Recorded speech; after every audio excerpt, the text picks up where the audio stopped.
start. So welcome everybody. Welcome to this In Conversation with Antwaun Sargent. This is part of our Online Photobook Fair 2020. I'm Pippa Oldfield, Head of Programme at Impressions Gallery in Bradford. And before I introduce Antwaun, I'm just going to give you a little bit of information about how the event will run. So you will have been muted on entry. So if we can ask you to please keep your mic switched off just to minimise any background noise whilst we're speaking. You can have your video switched off or on, it's up to you. But just to be aware, we're going to be recording this conversation for our archive and it will be on our website as a future resource.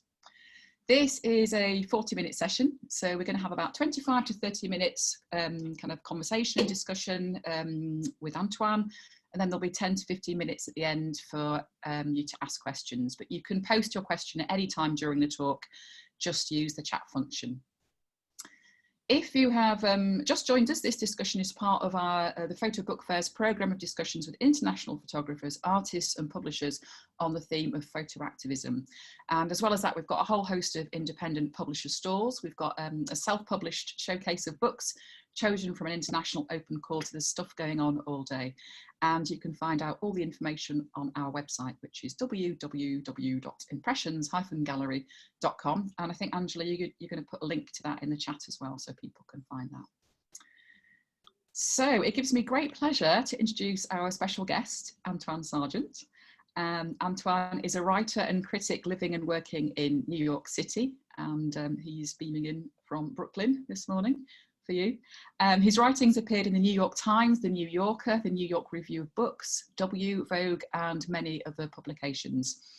He's contributed essays to publications from museums and galleries, books on Ed Clark, Michelene Thomas, Arthur Jaffa, Deborah Roberts, and Yinka Shonibari, among other artists. And he's lectured and participated in public conversations with artists at the Studio Museum in Harlem, at Brooklyn Museum, at MCA Denver, Art Gallery of Ontario, and Harvard and Yale universities.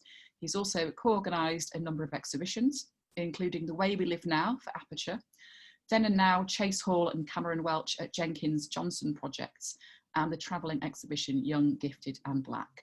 But he's here today to talk to us about his first book and his new book, The New Black Vanguard, Photography Between Art and Fashion. So welcome, Antwaun. Thanks for that introduction. That was so kind, and thanks for having me. And I'm glad to make the Bradford Brooklyn connection this morning. Yay! We like that. Do you want to start off, Antwaun, by telling us what was the spark for the new Black Vanguard, which I shall just show here? It's a very beautiful, substantial and important publication, I would say. Thank you, I really appreciate that. I mean, the sort of impetus for the project really started, I think in, online really, right? Seeing, these young photographers from around the world, you have, Ruth, Osai, Nadine, Ajaria, Campbell Addy, who are working sort of in and around, London and Nigeria and Africa. And then you have others like Ewal Risku, who's Ethiopian born, but raised in New York, and Tyler Mitchell, who's, from Georgia, and, Stephen Tayo and Daniel Bassi in Nigeria. Jamal Naxalana in South Africa. So you really have sort of this real sort of span of photographers working sort of throughout the African diaspora, right? But where all of that sort of converge is online, right? In the digital sort of space, on social media, and the ways in which that we sort of traffic in images, these days. And so, like many folks, I was seeing these images, online, and and then I would sometimes see them in galleries, or I see them at museums, and sort of just sort of interested in sort of the proliferation of these sort of images, right? They weren't quite fashion images, they weren't quite art images, they were kind of living in this liminal space, but you had all of these photographers who did not know each other, right? In sort of that traditional sense, but were very connected through this idea, right? And they were interested in using photo to sort of address, issues of identity, right, through desire, right, through the act of constructing an image, right. And so I was just super sort of taken by that. And Aperture Foundation, asked me if I would do a book, and I instantly knew that this was the project, because I felt as though that, given the history of photography, right, a history that is that emphasizes white straight male photographers, right, that it was important to add sort of another layer to what photo could be today, right? And it was super sort of exciting.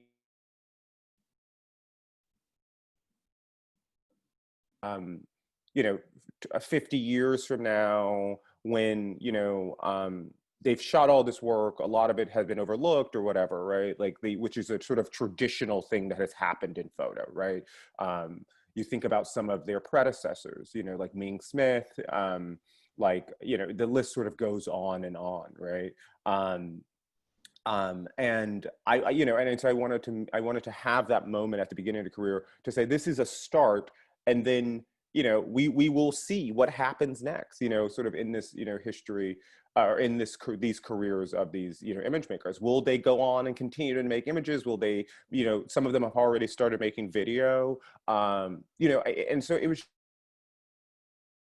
try to found what I was seeing happening in photo, which I thought was one of the more exciting things that was, sort of taking space, that was taking place in photography, because a lot of it is just it's sort of a personal initiative, right? This is not sort of, a few of them sort of have traditional artist backgrounds, meaning they've went to like art school and et cetera, et cetera.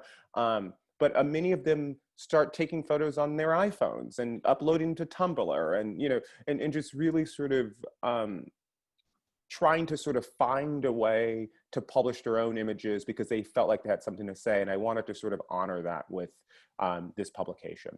That's really interesting to hear that, like, the power of the book in this time we've got all of this digital media, which is amazing for sharing that, but having something, again, you can hold this in your hands. It's this thing that's going to be around for years and years, and I think that's a real testament to, that's brilliant to have that photo book.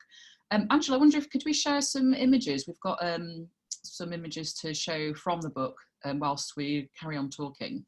What is it, Antwaun, about this generation of kind of artists, photographers, whatever you want to call them, that's maybe different from before?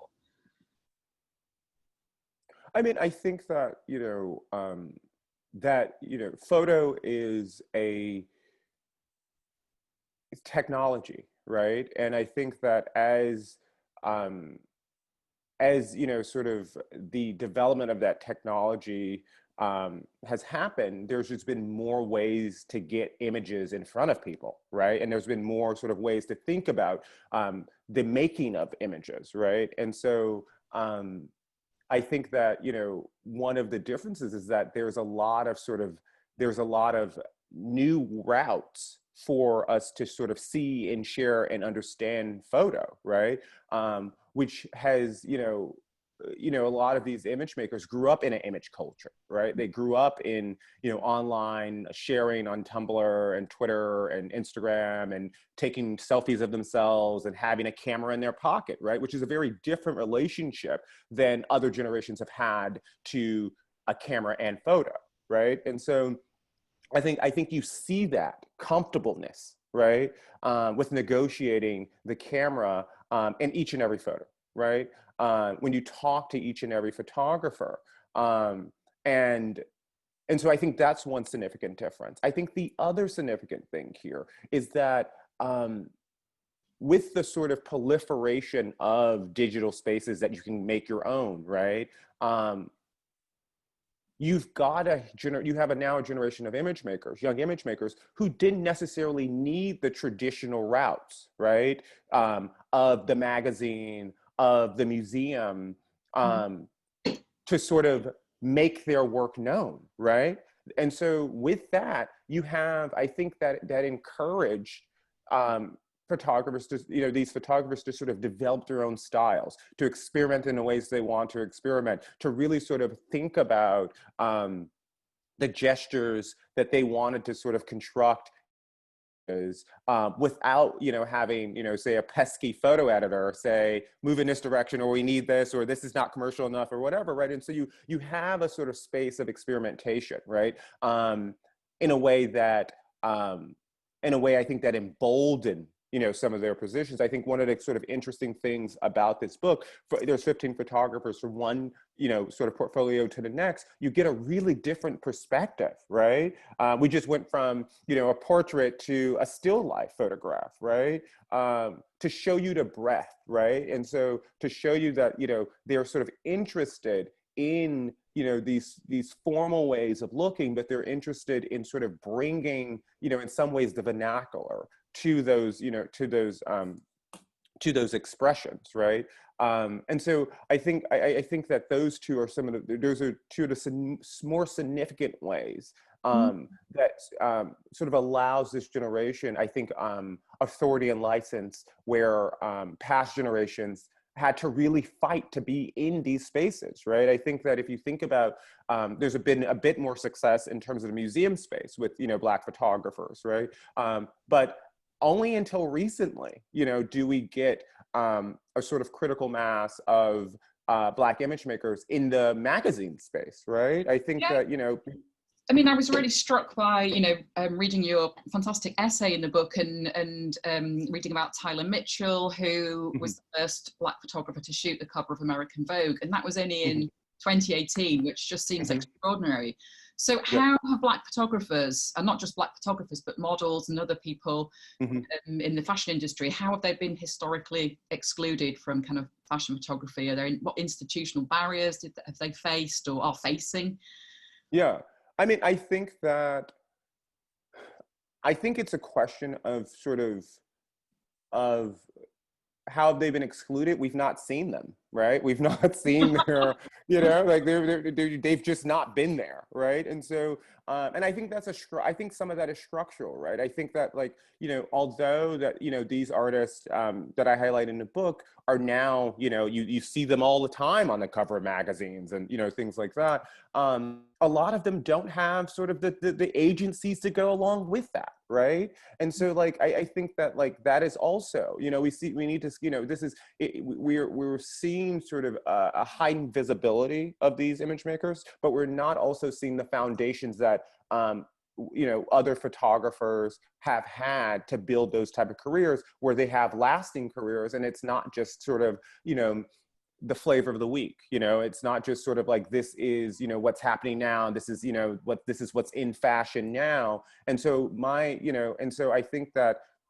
is one of the things that, we need to keep sort of working on, right? Like, when we think about agencies, when we think about how do we make sure that these young photographers have, careers as long as Abaddon and careers as long as, other, photographers, we need to make sure that they are supported by the institutions, right? That sanction the creation and the preservation of photography, right? And so I think that, this moment is great, right? We're seeing a lot of different sort of things that are happening sort of in the magazine space. We're now seeing the museum world, sort of start to sort of wake up to this generation of, of image makers. But also, we need to also ensure that there are structures there for them to continue to grow, right? And that they're critiqued, and that they, every photo they make will not be a great photo, right? And so I want to make sure that although this is an incredible moment for Black artistic production, that in this moment these artists are given the same sort of supports that other artists are given, so they can develop strong studio practices and practices that ensure that there's not only sort of the work being made, but there's a growth that happens as a result of that process. It's really interesting because we were just talking, the talk previous to you was with the Reframed, a photo collective from the UK of Black and Asian photographers, and they were talking a lot about the kind of photographers that they grew up with and not, you know, not having that exposure to Black photographers, you know, their reference point to white photographers and what was missing there.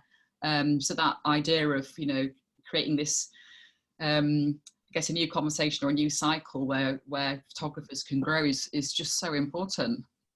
But I also think that history piece, you know, that you brought up is super important. And for me, the reason why I even called the book The New Black Vanguard is because it suggests that there was an old vanguard, right? It suggests that there was something that came before. And I think that in these images, what you get is a real sort of fidelity to the history of Black portraiture, right? And so right now you have Ariel Bob Willis photos, and, you know, she talks a lot about how she's inspired by 20th century Black painters like, you know, MacArthur Binion and Benny Andrews and, you know, and folks like that, right? And then, you know, you have Awala Risku here, and this is clearly an image that is, you know, is in conversation with Kwame Birthright, right?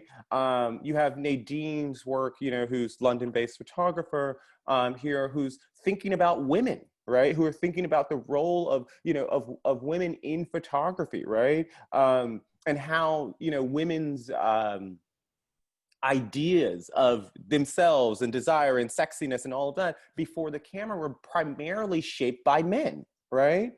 Primarily shaped by male photographers, right? And I think that one of the things that is so important, at least for me, was to make sure that this book had as many women as many men that we had, you know, in image makers, right? To show that this is not just sort of a movement that is, you know, that is male-led, you know. I think that you know, we've traditionally have thought of photography as, you know, as the providence of men, right? And then there's a few women here, Nan Golden, you know, Claudia Shore, Carrie Mae Weems, Dina Lawson, Micheline Tom, you know, there's a few that sort of break through, but there are women working, right? I think one of the things that is sort of astonishing to me is that, you know, when we think about the history of photo, there are very few women that we, you know, that we really have on the record, right? And I think that, you know, more work needs to be done around that, right? I'm not convinced that, Totally like, with you. I'm totally with you there. It is something. yeah, I guess, yeah. yeah, like, I'm just not convinced that you know, for example, post-independence photography, studio portraiture in Africa, right? I'm just not convinced that they were all men. I'm not convinced that a woman did not pick up a camera on that continent, right? And so I think that, like, we need to really endeavor to expand the stories, you know, that we're telling, and whose images that, you know, that we get to see. Absolutely. One of the things I love about the book is this kind of the notion of beauty that comes across, and it's a really expansive collection of images in terms of beauty, of body image, a very inclusive kind of view of body image, and not just blackness, but how that intersects with sexuality, with gender identity. So why, tell us more about that. Why was this important to reflect in this book? I mean, it simply was in the images, right? I think that, you know, you have a generation of photographers living through a time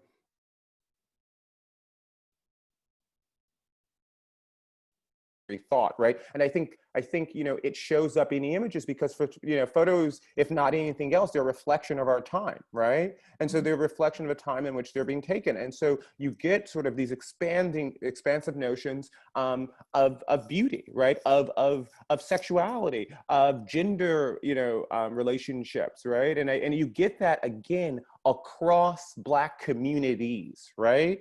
Like, and so, you know, you get that in, say, Renelle Madrino's photographs, right, of women in, you know, in the Bronx, right, and how she's sort of in, you know, her photos are imbued with this sort of what we would say, you know, this sort of more masculine sort of stance, from women, right? Which is something we don't often talk about, right? We don't talk about sort of the ways in which, you know, women's sort of identities in terms of, you know, sexuality and in terms of, you know, just the way they're in the world are on, you know, spectrums, right? Like there's not one sort of way, right, in which to, you know, depict a woman or a man, right? Not all men are masculine, not all women are feminine, right? It is something that we know, but we rarely see in the photograph, right? And so you have someone like Renelle exploring that, right? And then you have, you know, photographers like, you know, Daniel Bossi, you know, thinking through, you know, sort of Afrofuturism, but also sexuality in relationship to that too in Nigeria, right, in Lagos, right, and you know he has, you know, a beautiful set of images where he's thinking about sort of gender and the gender relationships outside of sort of a Western gaze, right. And so I wanted to honor that. I wanted to sort of think, you know, sure that, right, and then you just have, you know, thinking on the body and expanding sort of the sort of body types that we get to see in a photo, right? And so breaking away from sort of traditional Eurocentric sort of ideas and notions, and to really sort of present, you know, other sort of possibilities of beauty, right? And to examine sort of the legacies of what we, you know, of what we have, the legacies of what we've come to sort of term things, you know, of the legacies of, you know, what we've come to sort of think of when we talk about things like beauty and we talk about sort of sexuality, right? And to sort of kind of trouble those notions, right? Or expand those notions, right? And I think that's all in the images, right? I think that it is a true sort of reflection of where we are in this moment, you know, sort of across society. It's really interesting that that's taking place within or in connection with fashion, the fashion industry, fashion photography. Because I guess for a lot of people, the assumption is you know, can fashion be political? You know, fashion is structured by capitalism and consumerism. So how can you kind of be radical within that, or kind of activist in some way? It seems a kind of contradiction, but a really interesting one. Well, I think, you know, my position is, I always get this question in some way or form. And I think that, like, you know, when we think about photography, all photo, it has all had a relationship to fashion, right? Gordon Parks started as a fashion photographer, right? Man Ray, fashion photographer, right? Go down William Eagleson, right? Fashion photographer. I mean, all the, you know, Richard Avedon. I mean, like, you know, sort of continue sort of through the, so there hasn't been this sort of separation between them, right? And I think that, you know, we need to sort of endeavor to sort of really acknowledge that and sort of acknowledge what that means, right? So that's one sort of thing, right? The other thing is that photo in the art world is also a commercial product, right? We're speaking at a gallery, right? Like this is a, you know, We're a not-for-profit gallery and a charity, right? But yeah, Right, exactly. But you know, but it is, but the, you know, it's like the sort of idea of how you circulate images has always been mediated through the commercial, right? And I think we're kidding ourselves, you know, if we're not willing to really sort of sit in that truth, right? Right? How are images at museums collected? They're bought, right? Generally. And so, you know, I think that there's always a negotiation with the commercial, right? There's always a negotiation that happens, right? I think in some cases, it's, you know, it's a bit more subtle, you know, in the ways that, you know, galleries, you know, sort of severely limit the circulation of certain photos, right, through editions and whatever, right, to drive up the prices of them, right? Whereas, you know, I think that fashion photography in some ways is probably the more democratic of all photo, just in the sense of the way, and what I mean by that is the way in which we encounter these images, right? I'll never forget Paul Sepoya, right, the photographer who lives in Los Angeles, and who you look at his images and you see no relationship to fashion, right? You look at those images and you see their studio studies, their, you know, sort of these, you know, critiques of Robert Mapplethorpe, etc. We're having a conversation. I go, well, so how did you become a photographer? What inspired you to become a photographer? And he goes, the Interview magazine cover, Little Kim, with the Louis Vuitton logos by David LaChapelle. He saw that when he was a kid. He goes, this is what I want to do. And so I think that, like, there's a real relationship to the images that we see, and for a very long time, primarily the ways in which we experienced images were through the commercial sort of magazine, right? More people see those images than visit museums, galleries, you know, what have you, right? I think that is now changing because of the, you know, of platforms like Instagram and the internet, where we have now sort of a wider sort of network of circulation of images. But I think that, you know, it's sort of interesting because I think art people, in some ways, opposed to fashion people, art people have set up these sort of arbitrary boundaries where they're like, you know, this is fashion photography and this is art photography and this is, you know, and one is frivolous and one is really serious. And I really, if you look at the images, it's really hard to sort of neatly have those lines. And so I think that this was, in some ways, try to, you know, a way to sort of try to push back on that thinking as well, right? That, and so that's sort of part of it. But then also you just have people who have thought of as just, you know, art photographers now shooting all sorts of, you know, editorial spreads, right? You had Carrie Mae Weems, right? Like shooting Mary J. Blige on the cover of W. You have people like Roy Etheridge, who have always never made a distinction between the two, right? Obviously you have Micheline Thomas. You have someone like Dina Lawson, right? Who does editorial commissions from time to time, right? I think that this shows, I think in some ways, that this generation have picked up on those things and are just a bit more explicit about sort of the ways in which, you know, their work sort of operate, right? You think about, I'll say one more thing and then we'll move on, but you think about someone like Tyler Mitchell, right? Who has had great success in the commercial, sort of traditionally commercial space, right? With doing, you know, J.W. Anderson ads and on the cover of Vogue, and you know, one of the images from Vogue, right? One of his portraits from Vogue was collected by the National Gallery, the Natural Portrait Gallery in Washington, D.C., right? And so I think that there is this sort of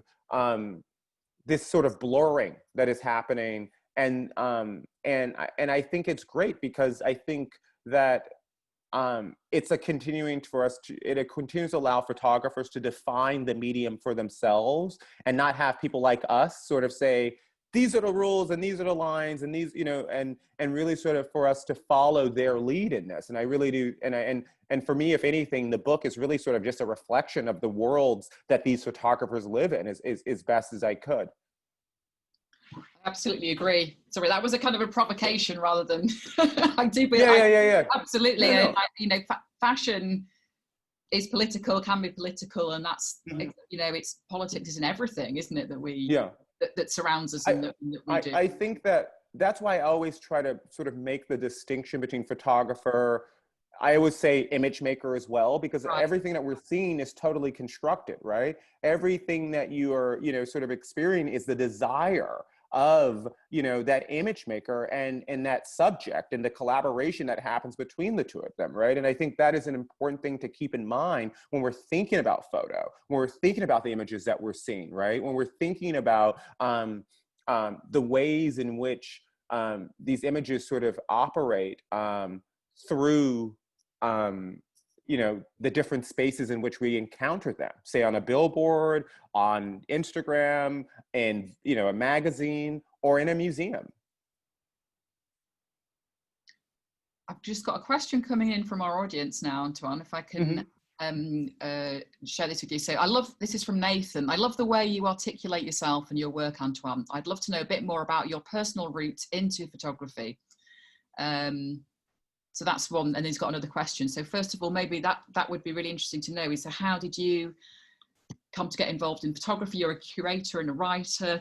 How did that happen? Yeah, I mean, people, it's really funny. I mean, my background is I studied politics at Georgetown University in Washington, D.C. And I really didn't have a real relationship to, I thought I was going to, I was going to live what I kind of considered to be a more traditional sort of life.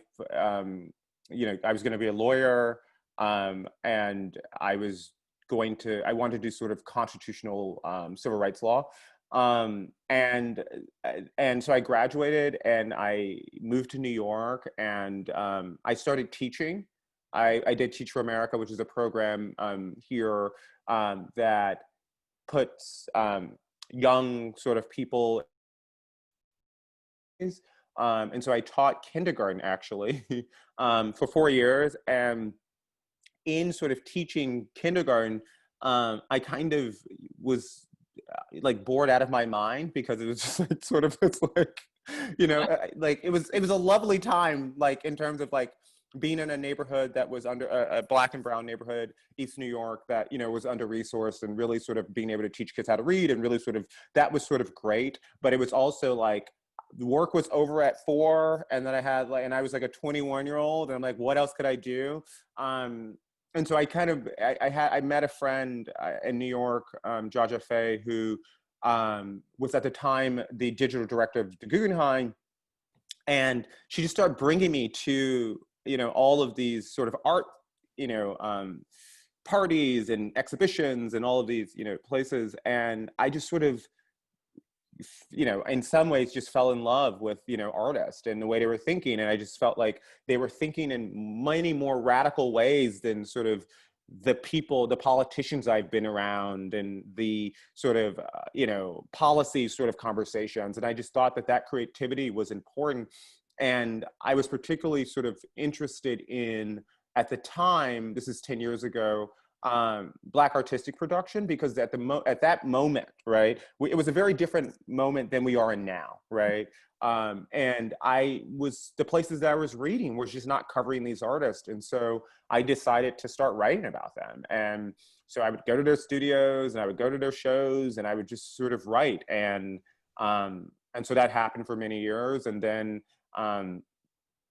actually at the invitation of Aperture, to co-curate The Way We Live Now, that was 2018, I believe. And that was the first show that I had curated or co-curated.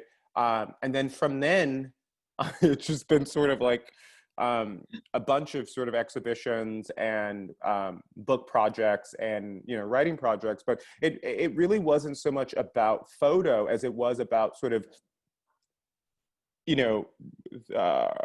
critically engaging, recording, having conversations with Black artists of my generation, of the generations that came before, just because there was just not enough sort of conversation happening from inside the space of the Black community, right? So very often, at least in America, a lot of the conversations are, the critics are predominantly white, the critics are, or the curators are predominantly white, and so I just thought that, like, if we're going to have these sort of deep and complex conversations about race, that that maybe we should also have them from the space of the community. And so in some ways, this being interested in photo is really sort of just an interest in general in sort of Black artistic production. And I just saw what was happening in terms of these young image makers. And I wanted to make sure that we were in some ways showing their story, critically engaging their story with a seriousness that it deserves, right? But there's also Lynette Yorodon-Boakwe, who is having a show, the painter who's having a show at the Tate, that's open in November. I hope everyone sees it. She's really an amazing, obviously, painter. But we just had a conversation, about her paintings, right? And I've been you know, we've had other conversations, you know, about the work, you know, in other publications and things like that. And so it really is about sort of trying to have more of a holistic look. And you know, I just edited a book that came out, you know, Young, Gifted, and Black. It's a new book that I just edited. And that really is about a new generation of artists. And so you have photographers, painters, conceptual artists, etc., of this generation. And so so for me, it's about making sure that that we're talking about all of the artistic production, right? And we're really sort of trying to engage it in a way that's critical, a way that's, you know, hopefully smart, a way that really sort of allows the artist's concerns to come through with sort of additional context and thinking, you know. And I think that's just something to point out as well with the book is, you know, it's a beautiful image book, but also there's the, you know, Antwaun's critical essay and then interviews with all the photographers in there as well. So as you say, it's really well contextualized. It's kind of critically engaged. And yeah, I really that was reading that. Yeah. Yeah, just a note on sort of so you know, the essay sort of tries to go through sort of in a very sort of, you know, 10,000 words maybe, or 7,000, 8,000 words, try to sort of give the historical context, you know. Yeah, like and like yeah, because you even have someone like Frederick Douglass who, you know, was also about style, about presentation, about, you know, self-regard.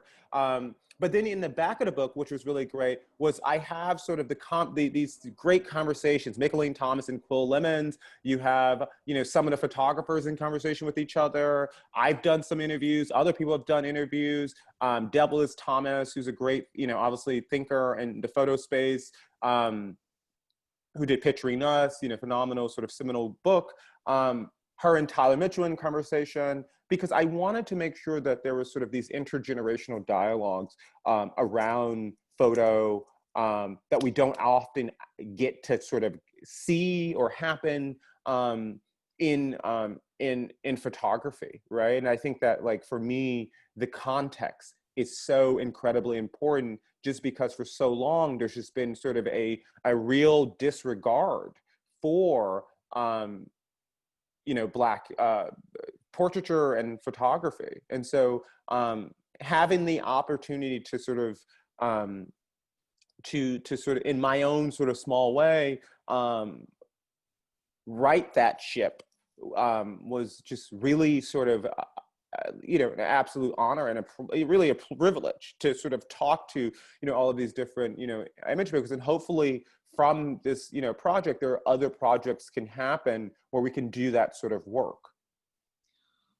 We've got maybe time for maybe 2 more questions.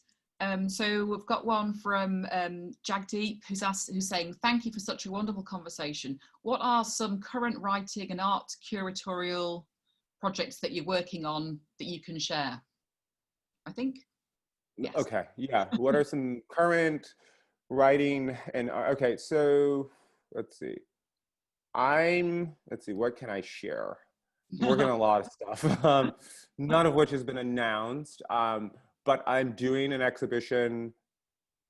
I'm curating an exhibition at the Brooklyn Museum. I'm curating an exhibition for Gagosian Gallery in New York. I'm curating an exhibition in the early stages of curating an exhibition at the Shed, which is also a New York institution.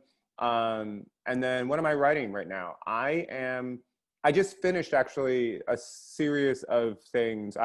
Me and Theaster Gates had a conversation for the photo book review from Aperture that's coming out. I wrote a piece for the next issue of Aperture magazine about sort of desire and utopia and sort of the Black queer image that's coming out. That's an essay. What else?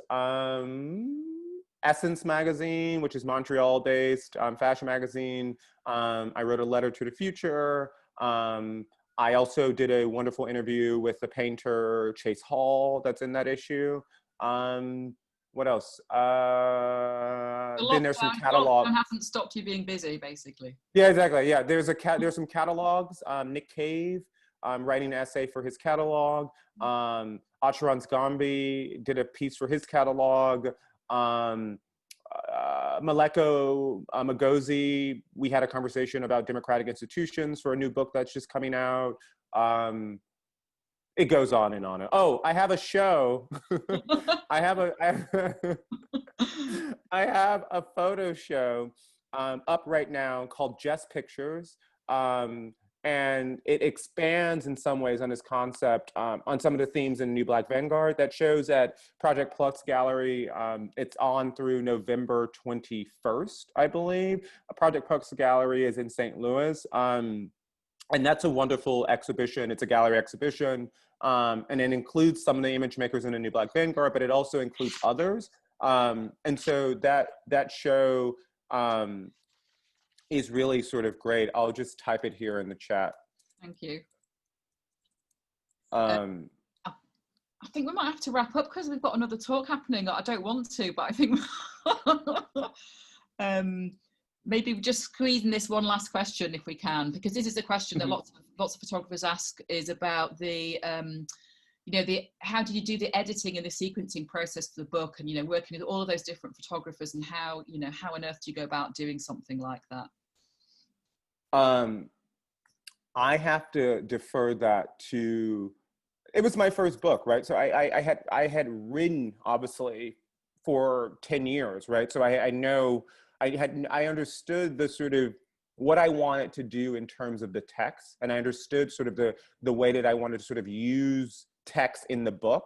But then I have never made a book before, right? And I had an amazing editor in Leslie. Leslie Martin. And Martin, yes, Leslie Martin, who's she's a powerhouse photo book editor. I mean, there's just, there's almost no other person that you can wish you would be in the hands of for your first project. And so, I had all of these ideas, and I was like, I want to do this, I want to do this. And then Leslie's like, okay, well, this is how a book works, right? This is how you make a book. So if we do that, then we have, because a book is one of those things where you have to sort of almost, the way that I thought about it was that you have to think about both, like it's like a chain reaction, right? So you have to think about the beginning of the book and the end of the book, because the pages are connected, right? Throughout the book, right? How they bind books, they're connected. And so you can't, and I think it was like 4, 8, 16 or 24 or some, it was like some sort of grid like that. And so I wanted to write the introduction. Here's one example. I wanted to write the introductions of all of the photographers. And then I wanted there to be their portfolios. Then I wanted the conversation to flow right behind it, right? And we just could not, in the sort of structure, right? Because you also wanted the book to be somewhat affordable. You wanted, sort of all these sort of other, you wanted certain type sort of papers, and you want to make, you had all of these sort of, you had just all of these considerations, right? And then, we proofed certain things on certain papers, and it didn't really work. I mean, we really sort of tried to make sure that this was a really sort of a good book in terms of just like the quality of the images, right? We didn't want to sort of present images in any other way that would not, in any way that would not make the photographers proud, in some cases we made their images better. But and so it was really, I have to say, it was Leslie Martin. I cannot, everybody needs a Leslie. Everyone needs a Leslie. I mean, and I also think that, it's just so important that that you have editors, right? And you have editors with experience, right? And you have editors who have done this for a very long time, who could really, I really like that sort of dynamic. Leslie has been at Aperture for a very long time, has done books and have thought about photography and teaches photography at Yale and all these things. And then it was me who was like, I'm young, but like, here's, this is what we want. This is what I want to do. I know this is what we want to do. I know that perhaps, you don't sort of, this is not your world, but but in terms of like the sort of technical expertise, I know we can make something great. And we were both patient with each other. And, it was just really, I cannot speak more highly of Leslie and of Aperture for endeavoring to do a project like this, because also, frankly, you know, like, when you hear fashion, the word fashion in photo, there's this automatic sort of idea that it's frivolous, or why should we do this, or this is why we should, you know, sort of think about this. And they were open, and they experimented, and they were willing to be pushed, and I was willing to be pushed, and the photographers were willing to be pushed. And I think we all came out of that process for the better. And I hope that that is a possibility that could be extended to others, you know, as we sort of continue to think about the ways in which we can span photography. Absolutely, collaboration is so important. It's just so key. It's so key. We're going to have to stop. I'm really sorry. I've really Yes, enjoyed talking. It was really great. Thank you so much. And just to remind everybody that we do have the book is £40. We've got a few copies, but it's going really fast. So I would urge you to put your order in if you want to get one of those. And there's a discount, apparently. And there's a discount, 15% off today. 50% off, so it is a good time to buy it. And before we say goodbye to Antwaun, I've just got to a couple of thank yous. Thank you so much to our funders, the core funders of Impressions Gallery, who give us amazing ongoing support, Arts Council England and Bradford Metropolitan District Council. I want to give a massive thank you to Jane Hiley, who's our bookshop manager, and she's curated this entire photo book fair, and she's just done an incredible job working so hard with, you know, I don't know, it must be like 70 photographers and artists and speakers, and she's just done an amazing job putting everything together. So thank you so much, Jane. The day is not over yet. Coming up on Instagram Live in about 2 minutes, we've got Texas-based artist Dornith Doherty, who's currently exhibiting in our exhibition Seedscapes Future-Proofing Nature. And she's in conversation with Amsterdam-based publisher Martin Schilt about her book Archiving Eden. So that's at 3:50. And then at 4:15, we've got Maria Kapieva in conversation with Carlis Bergs from the Lithuanian publisher Milda Books, and that's also on Instagram Live. We've still got our virtual stalls, we've got our self-published showcase, they're still ongoing, and don't forget our own fabulous bookshop as well, and yeah, 15% off everything today. So if you've been waiting to buy something, now is the time.